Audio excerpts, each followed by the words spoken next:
The 2024 NFL Draft covered 7 rounds and 257 picks, with the Jets owning the final selection. Alabama defensive back Jaylen Key's family was watching day 3 of the draft in the living room when he exited to the garage with nerves as the final selections were made. Then Key got a call from the Jets and got the news that he is headed to New Jersey to start his NFL career. Here's college scouting director John Carr, college scout Andy Davis, and national scout Dom Green on what's relevant to Mr. Irrelevant. We all came back in the room there to talk about the 7th round pick there, Mr. Irrelevant, and Jaylen's name just kept coming up. Key was a guy that, very mature young man that kind of bet on himself, right? He transferred from UAB after graduating there and was kind of a late add-on at Alabama. And, anyone knows Nick Saban's defense can be very difficult to learn right away, and for him to come in and quickly pick up that defensive scheme and kind of become the communicator in the back end, and this kid is wired the right way.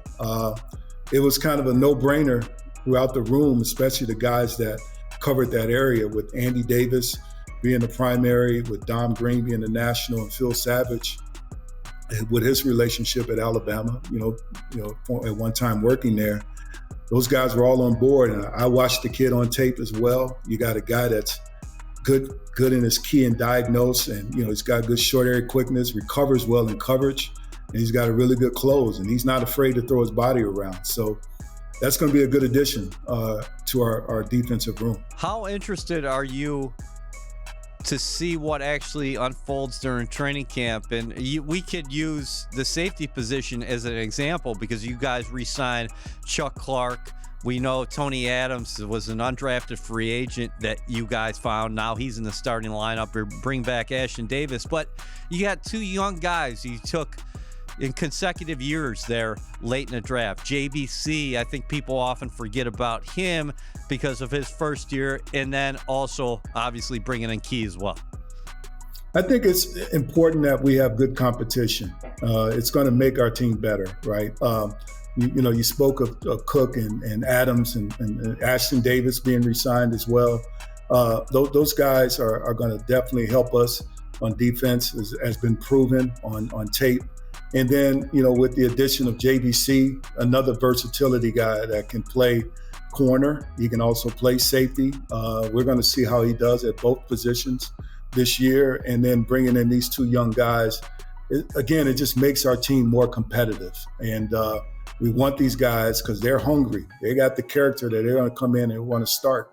And so that's what you want. And they're intelligent, that we can move them around. So I'm really excited to see how all those guys compete on the back end. And we got a good safeties coach and Coach Manuel that does a great job with those guys. And Coach Ulbrich puts us all put those guys in the right position to have success. So I'm excited to see when they all get there and get working together in OTAs on how these 2 young guys will push some of the other guys. 2 seasons ago at UAB, going through there, they had some players that were prospects, and you see Jaylen on the field. He obviously looks the part, and you're like, all right, that looks like an NFL player.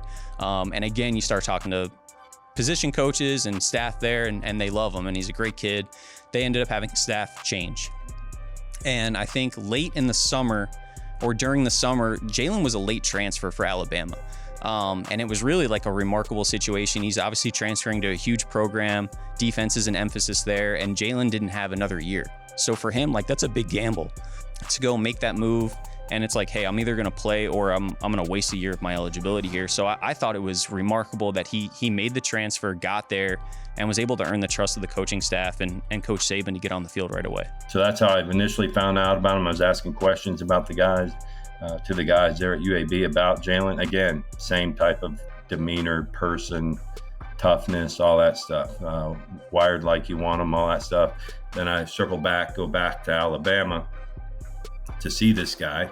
And he's a great looking kid, big, strong, rocked up, lean. You know what I mean? You can tell he's been working. He's taking care of his body, really smart. He learned Nick Saban's system really fast, which is really hard to do because it's complicated. And, wound up being a good player for them and had a great season for him. couldn't be more impressed with Jaylen's overall character, his passion, and his smarts. Because, like I said, Coach Saban's system is really difficult. Normally, it takes guys, 2, sometimes 3 years to pick it all up. He picked it up in a matter of a couple months. So it's a feather in his cap going to Alabama and learn it, and not only learn it, but learn it to the point to where he could start for him and make an impact. On film, you see a good athlete. He's versatile. He's big. He's strong. Has good arm length. I think just really for him, like, he's a physical kid. He plays under control. He can play the deep part of the field. He can play near the line of scrimmage because of his frame. It allows him to do both. And really, he's a high motor, smart player. We have a meeting every on the Saturday, and he asked for who the guys you're excited about. You know what I mean? And so guys, the guys that we took were guys that we were excited about.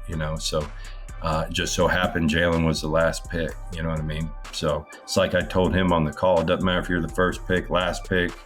Your job's to come in here and whoop some tail and take some names and earn a spot, right? So that's what it's all about.